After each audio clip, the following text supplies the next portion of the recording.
Sawadee-krap, Pom Cayudana Krapom. Halo teman-teman semuanya. Banyak dari kalian yang udah merequest dan bertanya-tanya ke aku tentang bagaimana kondisi COVID-19 di Thailand, bagaimana proses persebaran COVID-19 di Thailand, dan juga bagaimana sih pemerintah Thailand menanggulanginya. So, aku akan menjawab pertanyaan-pertanyaan kalian melalui video ini, dan aku berharap juga dari video ini bisa menjadi video edukasi kepada teman-teman di bidang kesehatan masyarakat juga untuk mempelajari bagaimana wabah itu tersebar dan bagaimana suatu negara menanggulanginya. Semua yang nanti akan aku jelaskan berdasarkan sumber terpercaya. Aku mengambil dan merisam informasi dari Kementerian Kesehatan Thailand atau Ministry of Public Health Thailand per tanggal 13 Januari sampai 9 Mei. Aku udah menulis semua risamnya di komputer. Dan untuk mempermudah penjelasan, aku akan menjelaskan pertama per hari untuk di awal-awal wabah, yang kedua per tanggal tertentu yang aku rasa penaikan kasusnya signifikan, yang ketiga per minggu, dan di setiap akhir bulan aku akan memberikan kesimpulan berapa sih jumlah total kasus positif. Alright, langsung aja ke my explanation. Per tanggal 12 Januari, Thailand mengumumkan satu kasus positif, yakni Chinese tourist yang datang ke Bangkok. Dan di hari itu juga pemerintah langsung mengkoordinasikan ke semua sektor melalui DDC atau Departemen Disease Control, Ministry of Public Health untuk melakukan screening dan pencegahan serta karantina 14 hari bagi turis yang mempunyai gejala-gejala COVID. Di saat awal-awal ini masih fokus ke turis yang datang karena kasus awal akibat dari imported case. Per tanggal 13 Januari ditemukan lagi satu kasus positif, yakni Chinese tourist lagi. Dan pada saat itu Thailand sangat intensif untuk melakukan surveillance dan monitoring karena untuk mengantisipasi banyaknya Chinese tourist yang datang selama Chinese New Year Festival. Dan pada fase awal ini Thailand masih menyatakan tidak ada transmisi penularan antar warga karena semua kasus masih imported case. Dan Thailand masih relax tapi tidak juga menurunkan perhatiannya dengan melakukan screening seperti biasa.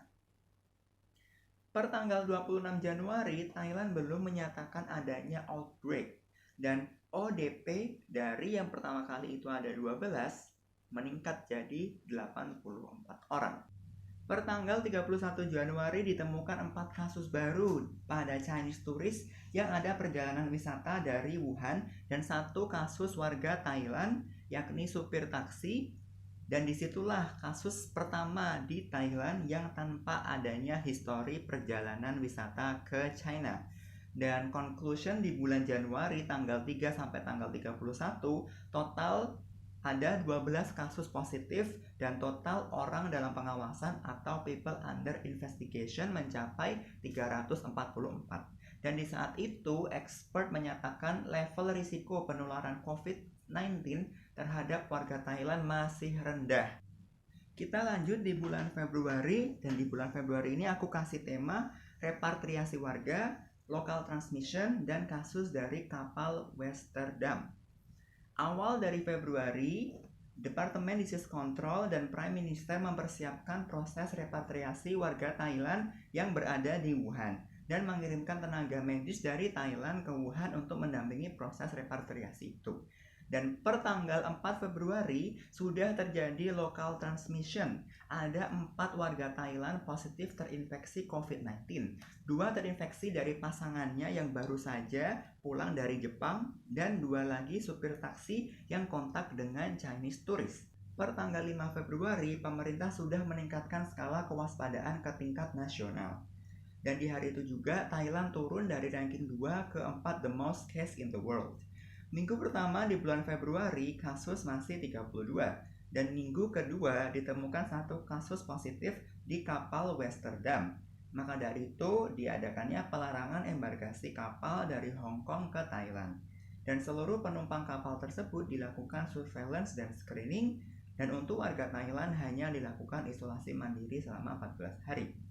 Selanjutnya, Ministry of Public Health bekerjasama dengan Fakultas Kesehatan Masyarakat Chiang Mai University untuk melakukan online self-screening untuk mengurangi kecemasan dan ketakutan masyarakat. Di minggu kedua bulan Februari juga 137 warga Thailand sudah datang dari Wuhan. Dan di minggu kedua juga pemerintah menyerukan bahwa tenaga medis wajib menggunakan masker tipe N95. Per tanggal 15 Februari, tenaga medis sudah ada yang terinfeksi. Minggu ketiga bulan Februari, pemerintah mulai menerbitkan peraturan ke educational institution yang mana jika ada mahasiswa baru saja pulang dari daerah beresiko harus dikarantina dan di-screening oleh tenaga medis di daerah setempat. Sebagai contoh, universitas tempat aku kerja, yakni Konkan University, di saat itu Konkan University langsung mengeluarkan peraturan-peraturan yang disebarkan ke semua mahasiswanya tentang jika ada yang baru pulang berpergian dari lokasi atau daerah beresiko harus mengikuti prosedur-prosedur karantina. Minggu keempat bulan Februari masih ada penambahan kasus dan salah satunya pada tour guide dan pedagang yang berinteraksi dengan turis. Di akhir bulan Februari, Ministry of Public Health menstate COVID-19 merupakan penyakit menular yang berbahaya. Dan akhir Februari terdapat total 41 kasus positif dan ODP berjumlah 2.953. Alright, kita sekarang menuju bulan Maret. Tema bulan Maret ini adalah kontroversial boxing event, Bangkok Super Spreader, dan pemerintah Thailand menambah list daerah berisiko. Di bulan Maret ini, Thailand turun dari nomor 4 ke nomor 17, the most COVID-19 case in the world. Di bulan Maret juga, Thailand memulangkan undocumented Thai worker dari Korea Selatan. Dan banyak kasus baru terjadi akibat warga Thailand yang pulang dari Italia dan Iran. Di bulan Maret inilah peningkatan kasus COVID-19 di Thailand mengalami peningkatan sangat signifikan. Minggu pertama, tanggal 6 Maret, diadakannya Thai Boxing Event di Lumpini Boxing Stadium, Lumpini Champion Kiat Pets, yang menjadikan super spreader persebaran COVID-19. Aktor singer Thailand, Matthew Dean, yang pada saat itu sebagai co-host di stadium, terinfeksi COVID-19. Pada minggu kedua bulan Maret, pekerja kantoran, pegawai imigrasi mulai terinfeksi.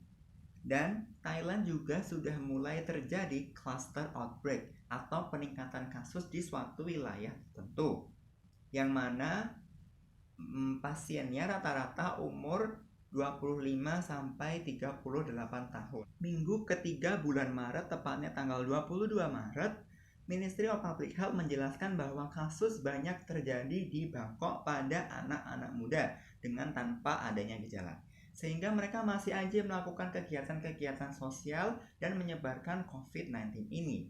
Walaupun di saat itu pemerintah sudah melakukan penutupan di lokasi-lokasi entertainment.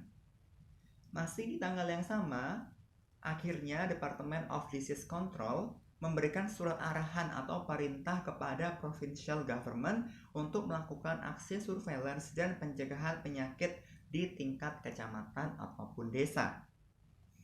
Pulang kampung akibat semua sektor bisnis ditutup terjadi juga di Thailand. Mereka pulang ke kampung halaman masing-masing, padahal mereka bisa menambah kasus baru di lokasi tempat tinggal mereka masing-masing. Di bulan Maret ini ada kebijakan dari pemerintah Thailand berjumlah 4. Yang pertama, membuat relawan COVID di tingkat kecamatan dan desa untuk melakukan surveillance. Yang kedua, membuat database tentang warga yang baru datang dari Bangkok. Yang ketiga, memberikan edukasi untuk warga yang baru datang dari Bangkok untuk mengisolasi diri 14 hari. Dan yang keempat, social distancing 1-2 meter. Minggu keempat di bulan Maret, hasil dari analisis kasus positif ternyata menunjukkan 88% pasien itu dari 52 provinsi adalah warga lokal sendiri dan 12%-nya adalah warga negara asing.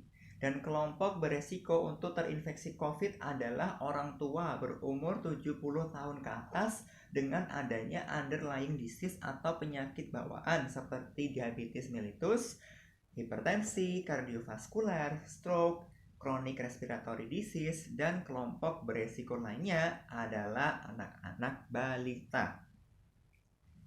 Kebijakan di bulan Maret ini pun diintensifkan, terutama social distancingnya dari 50% menjadi 80%. Intensity of social distancing ini misalnya adalah shopping mall yang awalnya close atau tutup hanya di daerah-daerah ramai aja atau di area-area ramai, jadi at the end semua itu ditutup.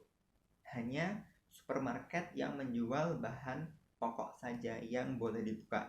Untuk detailsnya aku akan kasih gambar di sini, nanti bisa dilihat.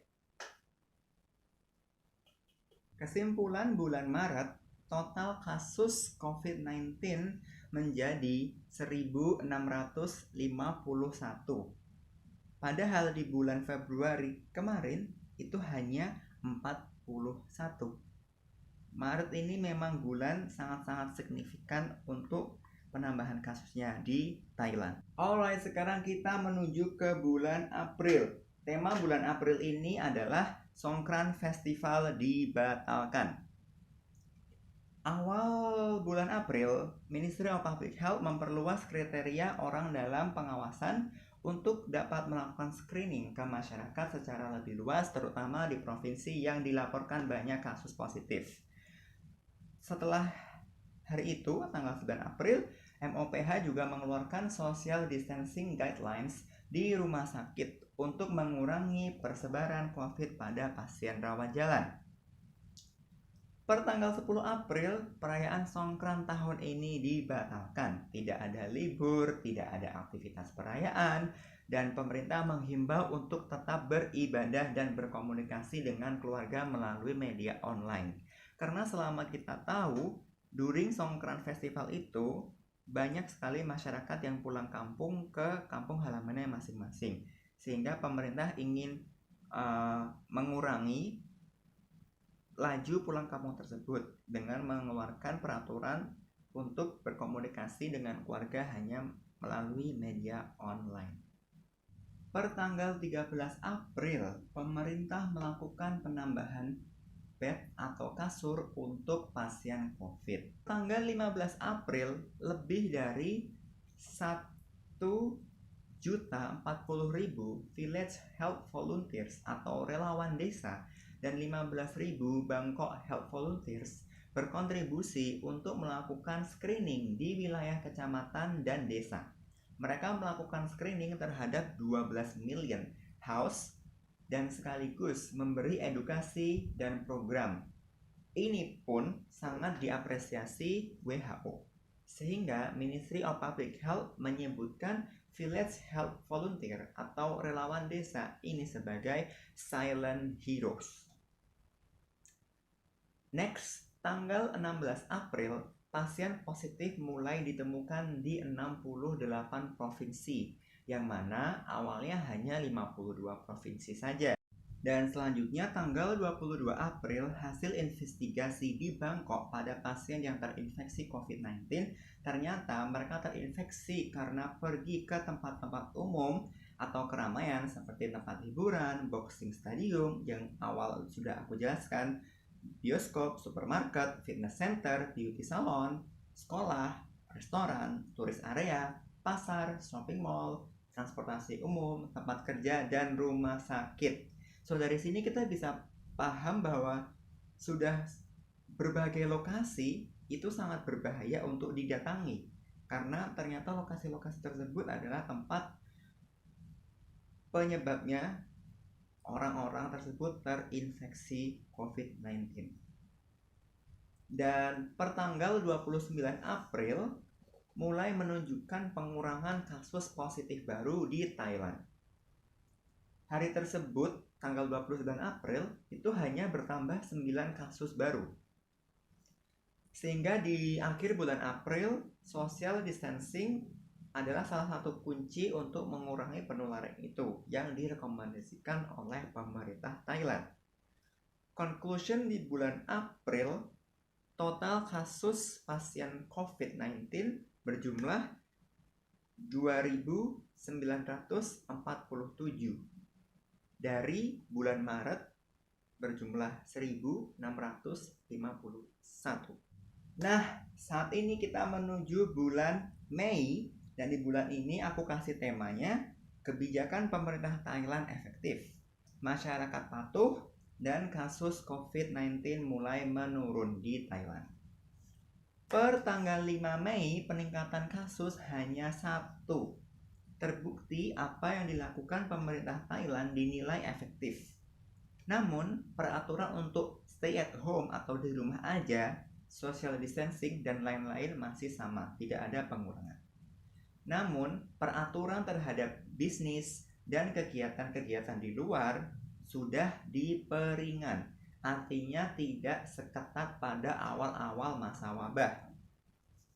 Per tanggal 7 Mei, sedikit kesimpulan untuk melihat kepatuhan masyarakat Thailand terhadap peraturan yang dibuat oleh pemerintah Thailand sendiri.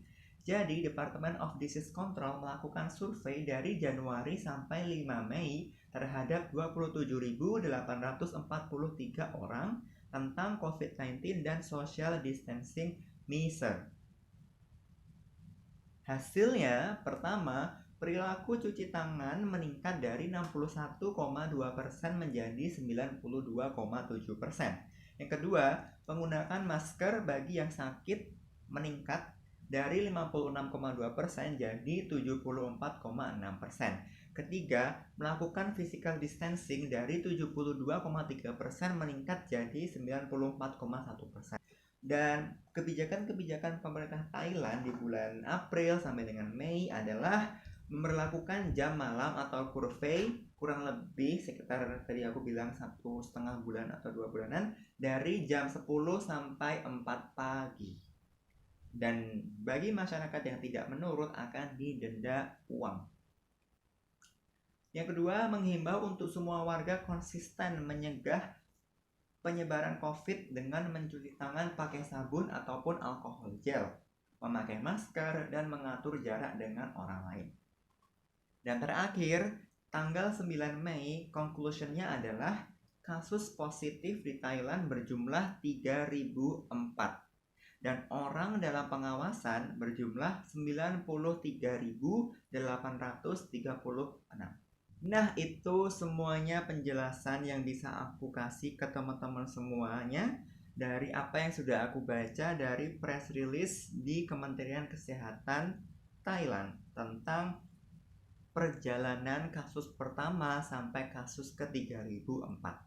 Dan aku mau tahu juga pendapat teman-teman bagaimana melihat peraturan-peraturan atau kebijakan-kebijakan yang sudah Thailand keluarkan untuk mengatasi permasalahan COVID-19 ini di sini.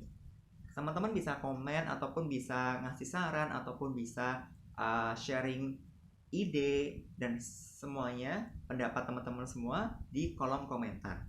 So jangan lupa untuk subscribe, like, comment, share to your family, to your loved ones, dan everyone. Alright, thank you so much. Terima kasih semuanya. Kita bertemu di part kedua. Bye bye. ขอบคุณครับ